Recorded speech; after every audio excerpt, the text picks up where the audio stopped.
गुरुर साक्षात परब्रह्म तस्मै श्री गुरुवे नमः।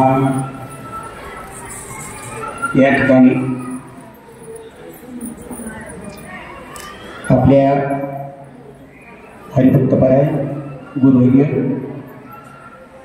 भगवान बाबा शिंदे यांना राष्ट्रीय धर्माचार्य हा पुरस्कार या ठिकाणी मिळालेला आहे।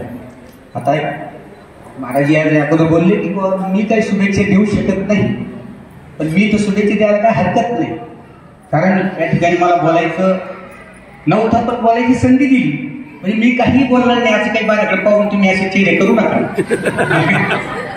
खरं तर पाहिलं तर मला अनंत रुपये अनंत विषय देखील मिळते बाप रुखमा देवरी फुलं मांडली कशी। माऊली म्हणतात की मला त्या निवृत्ती रायांच्या कृपेनं माझा अशी स्थिती झालेली आहे की प्रत्येकामध्ये मला देव दिसायला लागला, आणि मी थोडा अहंकाराने बोलेन इथे।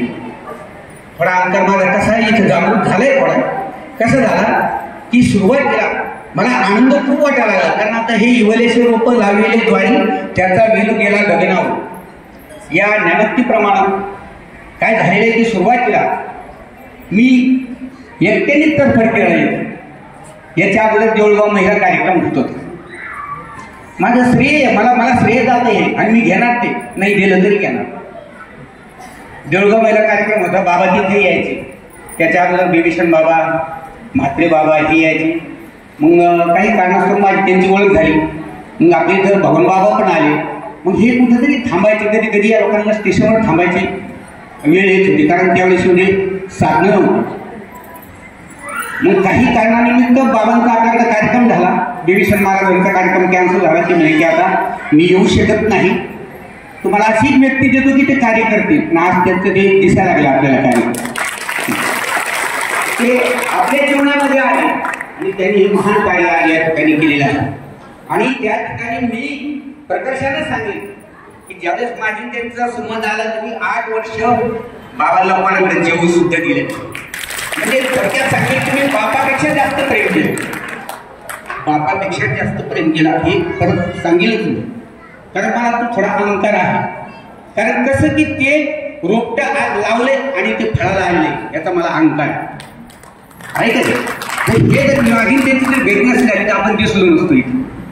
आणि हे करण्याकरता माझा काय तडफडा होता, कारण प्रत्येक कार्य करत असताना प्रत्येकाला ते कार्य आवडत नसतं की चला सगळ्यांपर्यंत। मी बाबांना 100 गावांमध्ये घेऊन गेलो, गाडी भरायची, त्या गावात जायचं, त्या लोकांच्या विरोधात जाऊन आपण कार्यक्रम केले। सर्वांना श्रोत आहे, बरीचशी मंडळी मला ओळखत सुद्धा नसेल इथे, पण सुरुवातीची काही मंडळी आहे नैनाताईसारखी आता बरेचसे आहेत, जुनी चेहरे आहेत मला इथे भरपूर दिसायला लागेल, कारण येतं पण असतील पण मी येत नव्हतो।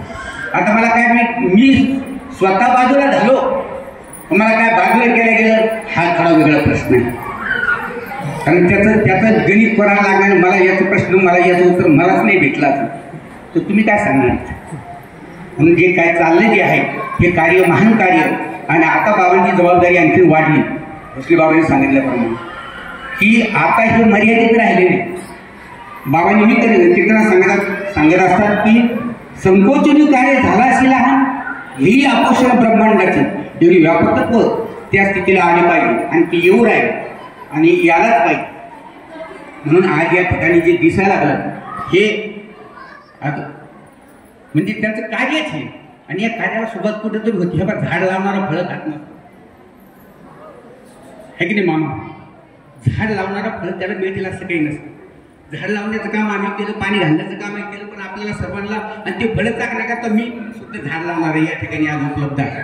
हा विशेष आनंद आहे, आणि हे जे कार्य चालले आता, आणि हे कार्य असंच वृद्धिंगत होतं, आणि हे कार्य आणि यांना बाबांना जो पुरस्कार मिळाला, मी जास्त बोलणार नाही। माझ्या बाजूला ऋषी बाबाला वाटलं काहीतरी बोलते म्हणून ते बाजूला येऊन उभे राहिले, मी जास्त वेळ घेत नाही। हे सत्कार मिळाला बाबांना, ही पदवी मिळाली, ही पदवी ती मिळाली आहे या राष्ट्रीय धर्माचे, म्हणजे धर्माच्या आचरण कसं करायचं हे शिकवणारी व्यक्ती, आणि ती महान कार्य बाबांकडे आता आलेलं आहे। आणि हे मर्यादित नाही, राष्ट्रीय कार्य भारतापुरतं मर्यादित, देशात म्हणजे विदेशात सोडा पण आपल्यापुरतं मर्यादित आहे, म्हणजे भारतापुरतं मर्यादित, म्हणजे बाबा नुसती जाणणे करता आता उपलब्ध नाही, आता सर्वांकरता ते उपलब्ध आहे। म्हणून या ठिकाणी जो पुरस्कार मिळाला त्या पुरस्काराला माझा म्हणजे मी माझ्याच हाताने माझा म्हणजे शुभेच्छा देण्यासारखे होते, म्हणून आपण बाबांना परत थोडं शब्द दुसरं काही म्हणता येत नाही म्हणून शुभेच्छा देण्यास या ठिकाणी मी शुभेच्छा देतो बाबांना.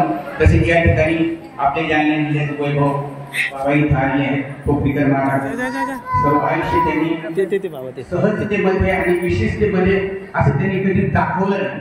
सामान्यपणे जगून त्यांनी जगाला उपदेश केला. आपल्या जालना जिल्ह्याचं वैभव आहे. तसेच माझे गुरुवर्य मच्छिंद्र बाबा भोसले यांनी मला खरं तुम्हाला आता परत एकदा सांगेन मी वाया गेलो हो काय माझं काय असेल माझ्या यानं, पण बाबांनी मला तयार आज गणपतीच्या पुढे या ठिकाणी उभा आहे. आज मी विश्वास कारण मला तो धक्का बसला होता माझ्या विचाराला, मला कशाला मला बसला होता तो मला बाबांनी मला तयार आणलं. मी हे आनंदीच्या स्टेजवरून सुद्धा सांगितलेलं आहे कीर्तनातून. बाबा माझ्या जीवनात नसते आले तर माझं काय झालं असं सांगता येत नाही. म्हणून बाबांनी माझ्यावर फार उपकार केले. सुरुवातीचे उपकार त्या बाबांचे माझ्यावर आहेत. त्याच्यानंतर माझ्यावर जे उपकार झाले मला टिकवणे आणि आज तुमच्याकडे उभं करण्यासाठी भोसले बाबांचे आहे. या ठिकाणी हरिभक्तपारायण आपल्या जालन्याचे वैभव हरिभक्तपारायण सुराशी महाराज या ठिकाणी आलेले आहेत सर्वांचे या ठिकाणी. तसेच आपले धडाळीचे कार्यकर्ते महाराज आपले गिरणारे महाराज त्याचे इतकं आपल्याला बोलता येत नाही ना. आणि माझे परमप्रिय मित्र की ज्यांनी मला वेळोवेळी साथ दिली असे माझे हरिभक्तपारायण टेकाळे महाराज. तसेच मामाने आपल्याला ही जागा उपलब्ध करून दिली आणि आपल्या संप्रदायाला एक विशेष स्वरूप आणण्याचं ही कार्यालय दिल्यामुळे पण झालेलं आहे आणि त्यांचा पण सिंहाचा वाटा आहे. सगळ्यांच्या चरणी माझा आता मी सर्वांचे नाव घेत नाही, वेळ होईल. तसेच ऋषी बाबांनी या ठिकाणी मला 2 शब्द बोलण्याची संधी दिली. तसंच या संप्रदायात त्यांना संधी मी दिलेली आहे, पण आता त्यांनी मला बोलण्याची संधी दिलेली आहे.